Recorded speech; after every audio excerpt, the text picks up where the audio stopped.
Hopefully I don't dox myself by writing this, but I'm a graffiti artist. Or as some might see it, a delinquent. I'm fine with either title. Point is, I like to spray paint, and I'm decent with a can in my hand. The tagging community is atrocious. People aren't friendly, and there's no respect between artists. Because of this, I've adopted a much more inconspicuous routine. I like tagging up quieter spots, where my art likely won't be seen by other artists or the general public. Old train lines are usually a good bet, since the train cars are endless, and new trains get decommissioned and left to rot on them all the time. My friend Lucas likes to come with me when I tag up, even though he's not big into the whole thing himself. I welcome the company. Some people don't understand the importance of a good friend, and I think that's sad. Most of my other friends don't seem to respect my time or interests as much as he seems to. Lucas and I found ourselves smoking on some nameless set of old tracks I found earlier that day on Google Maps. I'm not a big stoner myself, but he smokes a lot of weed, so I often indulge to match his vibe. It wasn't that late, maybe a little past 10 p.m. We finished a J and talked as we walked alongside the old, rusty freight train. Oddly enough, there wasn't a single tag on the entire train.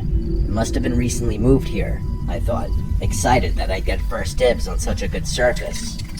I tossed Lucas a can for him to mess around with, and I started doing my own thing. About 5 minutes later, I finished my first tag. I admired it for a bit before moving to the next car, then the next. About 15 minutes and 2 paint cans later, I had 3 decent tags up adjacent to one another, and I was pretty proud of myself for how they looked in combination with each other. Sorry in advance if this offends anyone, but I tend to discard my empty cans wherever they go dry. So I flung them back the way we had come, enjoying the satisfying clattering sound a ball bearing makes when bouncing around the inside of an empty can. I then caught up with Lucas, who had seemingly rolled and lit another joint, neglecting the paint I had given him. For context, the reason I'm not a big stoner is because I started getting unbearable anxiety highs much more frequently, maybe 90% of the time.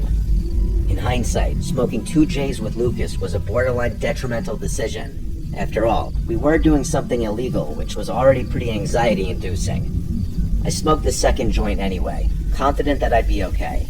As soon as the final sparks floated off the J, that's when we heard it.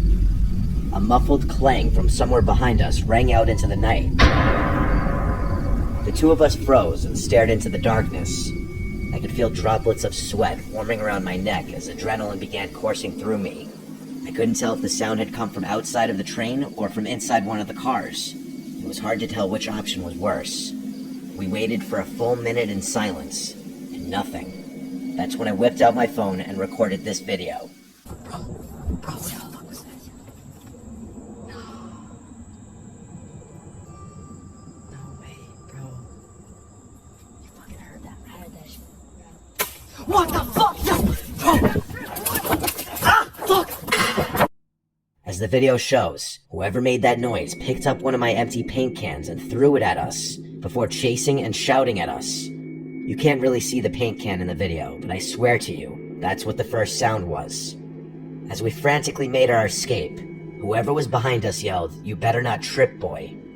A few seconds later, an actual gunshot sounded off behind us, almost causing Lucas to trip and fall. It startled me so much that my finger slipped off the record button on Snapchat and the video cut out. We bolted down the tracks until they intersected a main road and didn't stop running until we were a safe distance away. I don't think I've ever been more terrified in my entire life. It didn't help that I was stoned out of my mind. My hands were literally shaking. So were Lucas's. We found our way back to the car and drove home in silence. What was I supposed to do? Call the police? I was literally breaking the law. That wasn't an option. The story doesn't end there, though. I actually went back to those tracks a few weeks later, but this time during the day and equipped with my trusty Glock 17. To my surprise, the train was still there. Despite that, there was a pretty glaring difference this time around. In the 3 spots where my tags had previously been were now ugly blotches of red paint. Someone had deliberately covered my work. Quietly, I kept investigating, and eventually came to a train car with its door wide open. I took a look inside, and it was bizarre. The train car was completely empty, except for a chair in the direct center, and what looked like ropes and chains scattered about. Some of the ropes were wrapped around the legs of the chair, and others were just lying on the floor. The weirdest part was the smell, though. The whole car smelled like bleach. If you closed your eyes, you would have guessed you were in a cleaning supply closet. I can't overstate the smell, though. It literally smelled like the whole train car had been doused in bleach.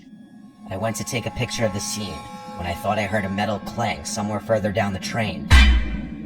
I could have imagined it, but I wasn't taking any chances. That was enough for me. I was out of there as quickly as I had come. I've told so many people this story, and none of them could rationalize that psycho's actions in a way that makes sense. I doubt a homeless person would be able to get their hands on a gun, but I can't fathom why someone other than a homeless person would respond so aggressively, and why they decided to cover up my tags is another mystery.